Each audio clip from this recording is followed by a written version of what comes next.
पाठ 20 मुहावरे और लोकोक्तियां। मुहावरे। मुहावरा अरबी भाषा का शब्द है जिसका अर्थ है अभ्यास। जब कोई शब्द समूह, पद या वाक्यांश लगातार प्रयोग के कारण सामान्य अर्थ न देकर विशेष अर्थ व्यक्त करने लगे तो वह मुहावरा कहलाता है। जो वाक्यांश अपने सामान्य अर्थ को छोड़कर किसी विशेष अर्थ को प्रकट करता है उसे मुहावरा कहते हैं। आओ कुछ मुहावरे उनके अर्थ और वाक्य प्रयोग सहित पढ़ें। 1. अक्ल का दुश्मन, निपट मूर्ख। राघव की समझ में कुछ नहीं आएगा क्योंकि वह तो अक्ल का दुश्मन है। 2. अपने पांवों पर कुल्हाड़ी मारना, अपना नुकसान स्वयं करना। पंकज ने नौकरी छोड़कर अपने पांवों पर कुल्हाड़ी मारी है। 3. अपना उल्लू सीधा करना, अपना मतलब निकालना। आजकल हर कोई अपना उल्लू सीधा करने में लगा हुआ है। 4. अंगूठा दिखाना, साफ इनकार करना। जब मैंने सुरेश से उधार दिए गए पैसे वापस मांगे तो उसने मुझे अंगूठा दिखा दिया। 5. अंग अंग ढीला होना, बहुत थक जाना। सुबह से काम करते करते मजदूर का अंग अंग ढीला हो गया। 6. अंधे की लकड़ी, एकमात्र सहारा। विशाल अपने माता पिता के लिए अंधे की लकड़ी है। 7. आंखें दिखाना, गुस्सा करना। परीक्षा में अंक कम आने पर मुझे मेरे माता पिता ने आंखें दिखाई। 8. आकाश से बातें करना, बहुत ऊंचा होना। दिल्ली की कुतुब मीनार आकाश से बातें करती हैं। 9. आंखों में धूल झोंकना, धोखा देना। चोर सबकी आंखों में धूल झोंककर भाग गया। 10. आसमान सिर पर उठाना, बहुत शोर करना। अध्यापक के कक्षा में न होने के कारण बच्चों ने आसमान सिर पर उठा रखा है। 11. आग बबूला होना, गुस्से से भर जाना। दफ्तर में देरी से आने पर अधिकारी राजू पर आग बबूला हो गया। 12. ईंट से ईंट बजाना, नष्ट भ्रष्ट करना। पांडवों ने कौरव सेना की ईंट से ईंट बजा दी। 13. आंखें बिछाना, बहुत आदर करना। नेताजी के स्वागत में जनता ने आंखें बिछा दी। 14. आस्तीन का सांप, विश्वासघाती मित्र। विपिन ने अपने मित्र सचिन पर हमला कर दिया, वह तो आस्तीन का सांप निकला। 15. ईद का चांद होना, बहुत दिनों बाद दिखाई देना। सार्थक, आजकल तुम कहाँ रहते हो? तुम तो ईद के चांद ही हो गए हो। 16. उंगली पर नचाना, इच्छानुसार काम करवाना। राजेश की पत्नी उसे अपनी उंगली पर नचाती है। 17. उल्लू बनाना, मूर्ख बनाना। आजकल के नेता जनता को उल्लू बनाकर चुनाव जीत जाते हैं। 18. एड़ी चोटी का जोर लगाना, पूरा प्रयास करना। वह परीक्षा में प्रथम आने के लिए एड़ी चोटी का जोर लगा रहा है। 19. कमर कसना, तैयार होना। मैंने परीक्षा में प्रथम आने के लिए अपनी कमर कस ली है। 20. काला अक्षर भैंस बराबर, बिल्कुल अनपढ़ होना। उसको पत्र लिखने से कोई फायदा नहीं, उसके लिए तो काला अक्षर भैंस बराबर है। 21.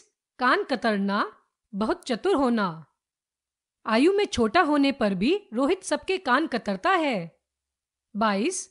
कलेजे पर सांप लौटना, ईर्ष्या से जलना।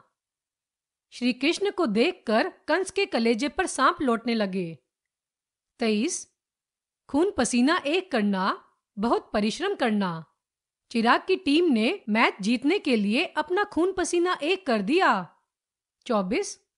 खरी खोटी सुनाना, भला बुरा कहना। ठीक से काम न करने पर मालिक ने नौकर को खरी खोटी सुनाई। 25. खून का घूंट पीकर रह जाना, क्रोध को सहन करना। डाकुओं द्वारा बंदूक की नोक पर लूटमार करते देख गांववासी खून का घूंट पीकर रह गए। 26. छठी का दूध याद आना, कठिनाई अनुभव होना। पहाड़ी पर बने मंदिर तक पहुंचने में मेरे सभी साथियों को छठी का दूध याद आ गया। 27. 4 चांद लगाना, सौंदर्य बढ़ा देना। चांदनी रात ताजमहल की सुंदरता में 4 चांद लगा देती है। 28. दांतों तले उंगली दबाना, आश्चर्यचकित होना। गांव से आए दिनेश के 90% अंक आने पर सबने दांतों तले उंगली दबा ली। 29 छक्के छुड़ाना, बुरी तरह हराना। बुद्धन सिंह की छोटी सी सेना ने युद्ध में शत्रुओं के छक्के छुड़ा दिए। 30 पांचों उंगलियां घी में होना, अत्यधिक लाभ होना। सौरभ का भाई जब से नेता बना है तब से उसकी पांचों उंगलियां घी में रहती है। लोकोक्तियां। लोकोक्ति शब्द दो शब्दों के योग से बना है, लोक जमा उक्ति, जिसका अर्थ है लोक प्रसिद्ध बात या लोक में प्रचलित बात। लोकोक्तियों को कहावतें भी कहते हैं। ये लोक जीवन के अनुभवों को सामान्य शब्दों के माध्यम से व्यक्त करती हैं। लोक में प्रचलित ऐसी उक्ति जिसमें किसी अनुभव की बात संक्षेप में कही जाती है, लोकोक्ति कहलाती है। मुहावरे और लोकोक्ति में अंतर। मुहावरा वाक्य के बीच में प्रयुक्त होकर वाक्य का अंग बन जाता है, जबकि लोकोक्ति अपने आप में स्वतंत्र होती है तथा वाक्य में प्रयुक्त होने पर भी इसका स्वतंत्र अस्तित्व बना रहता है। जैसे मुहावरा, मुट्ठी गरम करना, रिश्वत लेना। मैंने अपने काम के लिए उसकी मुट्ठी गरम की। लोकोक्ति, आम के आम गुठलियों के दाम, दुगना लाभ प्राप्त होना। नीम का वृक्ष घना होने के कारण हमें छाया तो प्रदान करता ही है, साथ ही इसकी पत्तियों का प्रयोग अनेक जड़ी बूटियां बनाने में भी किया जाता है। किसी ने सच ही कहा है कि आम के आम गुठलियों के दाम। आओ कुछ लोकोक्तियां, उनके अर्थ और वाक्य प्रयोग सहित पढ़ें। 1 अब पछताए होत क्या जब चिड़िया चुग गई खेत। समय बीतने पर पछताना व्यर्थ है। मोहन पूरे वर्ष तो पढ़ा नहीं, इसलिए वार्षिक परीक्षा में असफल हो गया। अब रोने से क्या लाभ। किसी ने ठीक ही कहा है, अब पछताए होत क्या जब चिड़िया चुग गई खेत। 2 अंधों में काना राजा, मूर्खों में थोड़ा बुद्धिमान। पुराने समय में लोग गांव के पटवारी को बहुत पढ़ा लिखा व्यक्ति मानते थे, क्योंकि उस समय वही अंधों में काना राजा होता था। 3 आ बैल मुझे मार, स्वयं मुसीबत मोल लेना। आतंकवादी उसकी जान के पीछे पड़े हैं और वह इतनी रात में भी अकेला घूम रहा है, इसे ही कहते हैं आ बैल मुझे मार। 4 अधजल गगरी छलकत जाए, कम गुणों वाला व्यक्ति बहुत दिखावा करता है। सुरेश को देखो, अपने को बहुत बुद्धिमान समझता है, परंतु वास्तव में उसे आता जाता कुछ नहीं, इसे ही कहते हैं अधजल गगरी छलकत जाए। 5 एक पंथ दो काज, एक काम से दोहरा लाभ। कल मैं दफ्तर के काम से मुंबई जा रहा हूँ, वहां अपनी बहन से मिल भी लूंगा और अपना काम भी निपटा लूंगा, इसे ही कहते हैं एक पंथ दो काज। 6 उल्टा चोर कोतवाल को डांटे, अपराधी द्वारा निरपराध पर दोष लगाना। एक तो तुमने अपनी कार से मेरा स्कूटर तोड़ दिया और ऊपर से मुझ पर ही अकड़ दिखा रहे हो। वाह, यह तो वही बात हुई, उल्टा चोर कोतवाल को डांटे। 7 ऊंची दुकान फीका पकवान, दिखावा अधिक काम कम। तुम्हारी दुकान की बाहरी शोभा तो बहुत अच्छी है, परंतु यहाँ पर जो सामान बनाया जाता है वह तो बड़े घटिया स्तर का है। यह तो वही हुई ऊंची दुकान फीका पकवान। 8 कहाँ राजा भोज कहाँ गंगू तेली, बहुत अंतर होना। तुम तुलसीदास की कविताओं की तुलना सुरेंद्र की कविताओं से कर रहे हो। अरे कहाँ राजा भोज कहाँ गंगू तेली। 9 कोयले की दलाली में हाथ काला, बुरे काम में बदनामी अवश्य होती है। तुमने उस बदमाश से मित्रता अवश्य कर ली है, परंतु ध्यान रखना कोयले की दलाली में हाथ काले अवश्य होते हैं। 10 पांचों उंगलियां घी में होना, हर तरफ लाभ ही लाभ होना। विकास का काम भी अच्छा चल रहा है, साथ ही साथ उसकी पत्नी बैंक में मैनेजर बन गई, अब तो उसकी पांचों उंगलियां घी में है। 11 खोदा पहाड़ निकली चुईया, बहुत प्रयत्न करने पर भी कम लाभ होना। उसने अपने माल का इतना विज्ञापन किया, परंतु बिक्री हुई कुल 300 रुपए की, इसे कहते हैं खोदा पहाड़ निकली चुईया। 12 घर का बेदी लंका डहाए, आपस की फूट हानिकारक होती है। कुछ सांसदों ने दल में फूट डाल दी, जिससे सरकार गिर गई। सच ही कहा गया है घर का बेदी लंका डहाए। 13 4 दिन की चांदनी फिर अंधेरी रात। सुख के दिन हमेशा नहीं रहते। जब तक पुलिस में हो अपना घर खूब भर लो, परंतु याद रखो 4 दिन की चांदनी फिर अंधेरी रात है।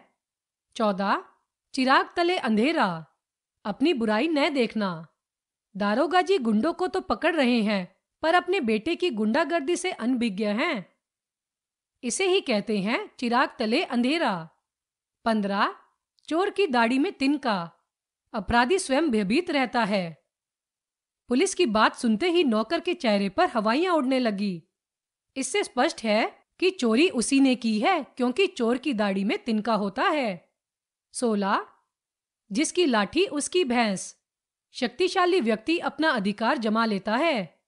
मिल मालिक ने मजदूरों की झुग्गियां तुड़वा दी और उनकी जमीन पर कब्जा भी कर लिया। किसी ने ठीक ही कहा है, जिसकी लाठी उसकी भैंस। 17 अकेला चना भाड़ नहीं फोड़ सकता। अकेला व्यक्ति कोई बड़ा काम नहीं कर सकता। पूरी कक्षा शोर कर रही थी। बेचारा रमेश चाहता था कि कक्षा चुप हो जाए, मगर सफल न हुआ, क्योंकि अकेला चना भाड़ नहीं फोड़ सकता। 18 नाच न जाने आंगन टेढ़ा, खुद काम न आने पर दूसरों को दोष देना। गाना तो उससे ठीक से गाया नहीं गया और वह दोष देने लगा तबला बजाने वाले को। यह तो वही बात हुई कि नाच न जाने आंगन टेढ़ा। 19 जैसी करनी वैसी भरनी, कर्म के अनुसार फल की प्राप्ति। राम ने रात दिन परिश्रम किया और वह प्रथम आया, परंतु दिनेश ने वर्ष भर खूब मौज उड़ाई और वह अनुत्तीर्ण हो गया। किसी ने ठीक ही कहा है, जैसी करनी वैसी भरनी। 20 9 नगद न 13 उधार, उधार के अधिक लाभ से नगद का कम लाभ अच्छा है। आजकल उधार में वस्तुएं बेचना ठीक नहीं, क्योंकि किसी ने ठीक ही कहा है कि 9 नगद न 13 उधार। 21 सांच को आंच नहीं, सच्चे को डरने की आवश्यकता नहीं। जब तुमने चोरी की ही नहीं तो भयभीत क्यों होते हो? जानते नहीं सांच को आंच नहीं। 22 थोता चना बाजे घना, अयोग्य व्यक्ति अपनी प्रशंसा बेकार ही करता है। अंश में न तो योग्यता है और न ही सामर्थ्य, फिर भी वह अपनी प्रशंसा करता रहता है। इसी को कहते हैं थोता चना बाजे घना। 23 दूर के ढोल सुहावने, दूर की वस्तुएं अच्छी लगती है। आजकल के नव युवकों को पश्चिमी सभ्यता से बहुत लगाव है, परंतु वे उसके दुष्परिणाम नहीं जानते। वे यह नहीं जानते कि दूर के ढोल सुहावने होते हैं। 24 मान न मान मैं तेरा मेहमान, जबरदस्ती संबंध बनाना। अरे मैं तो आपको जानता तक नहीं हूँ, फिर आप मेरे मित्र कब बन गए? यह तो वही बात हुई, मान न मान मैं तेरा मेहमान। 25 लातों के भूत बातों से नहीं मानते, दुष्ट व्यक्ति प्यार से नहीं समझते। सिपाही ने चोर को बहुत समझाया कि वह अपनी गलती मान ले और चोरी का सामान वापस कर दे, परंतु उस पर कोई प्रभाव नहीं पड़ा। जैसे ही पुलिस के डंडे बरसे, उसने अपना अपराध स्वीकार कर लिया। इसे कहते हैं लातों के भूत बातों से नहीं मानते। 26 एक अनार 100 बीमार, एक वस्तु के अनेक ग्राहक। इस कार्यालय में लिपिक के केवल 2 स्थान रिक्त हैं, जिनके लिए 200 से भी अधिक आवेदन पत्र आए हैं। इसे कहते हैं एक अनार 100 बीमार। 27 दूध का दूध पानी का पानी, उचित न्याय करना। न्यायाधीश ने अपराधी को सजा सुनाई और चोरी के झूठे आरोप में पकड़े गए व्यक्ति को सम्मान के साथ रिहा करके दूध का दूध पानी का पानी कर दिया। 28 सस्ता रोए बार बार, महंगा रोए एक बार।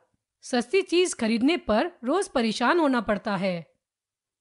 सोहन ने नया मोबाइल खरीदने के बजाय एक सस्ता सा पुराना मोबाइल खरीद लिया और अब रोज उसके खराब होने पर उसकी रिपेयरिंग कराता फिरता है। इसलिए कहते हैं कि सस्ता रोए बार बार, महंगा रोए एक बार।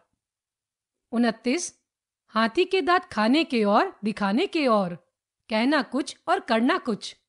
चुनाव में अधिक से अधिक वोट प्राप्त करने के लिए नेताजी ने जनता से सड़कें बनवाने का वादा किया, किंतु चुनाव जीतने के पश्चात सड़कें बनवाने का कोई नाम ही नहीं। किसी ने ठीक ही कहा है, हाथी के दांत खाने के और दिखाने के और होते हैं। हमने सीखा, जो वाक्यांश अपने सामान्य अर्थ को छोड़कर किसी विशेष अर्थ को प्रकट करता है, उसे मुहावरा कहते हैं। लोक में प्रचलित ऐसी उक्ति जिसमें किसी अनुभव की बात संक्षेप में कही जाती है, लोकोक्ति कहलाती है। मुहावरा वाक्य के बीच में प्रयुक्त होकर वाक्य का अंग बन जाता है, जबकि लोकोक्ति अपने आप में स्वतंत्र होती है।